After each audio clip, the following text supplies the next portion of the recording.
Is persistent nausea a symptom of a brain issue?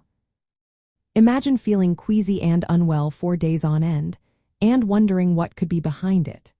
Persistent nausea can sometimes be a sign of a brain problem, but it's rarely the only symptom.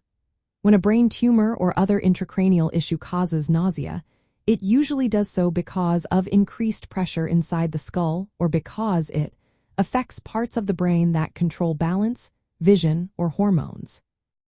Increased pressure inside the skull happens when a tumor grows within the limited space of the skull, pressing on brain tissue or blocking the flow of cerebrospinal fluid. This pressure can trigger nausea and vomiting, often along with headaches. Tumors in areas like the cerebellum, which helps control balance, or near the brain stem or pituitary gland, can cause nausea by disrupting normal brain functions related to balance, eye movement, or hormone regulation. For example, pressure on the cerebellum might cause dizziness that leads to nausea. Persistent nausea linked to brain issues often has specific features that set it apart from common causes like stomach infections or pregnancy. It might last for more than a week, be worse in the morning, or get worse when lying down or changing positions suddenly.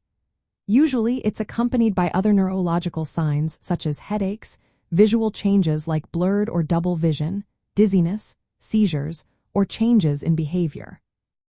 In children, ongoing nausea and vomiting along with symptoms like headaches, visual problems, or balance issues can be a warning sign of a brain tumor.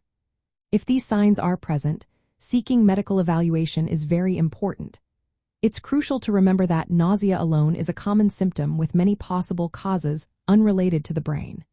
But if nausea persists without a clear reason and is paired with neurological symptoms, it's essential to see a healthcare professional. They can investigate further to determine if a brain tumor or increased intracranial pressure might be involved. Understanding that persistent nausea can sometimes be linked to brain health helps in recognizing when to seek medical help. Early diagnosis can make a significant difference in managing underlying conditions. Always consult a healthcare provider for an accurate diagnosis and personalized advice, especially if you notice other neurological symptoms alongside nausea.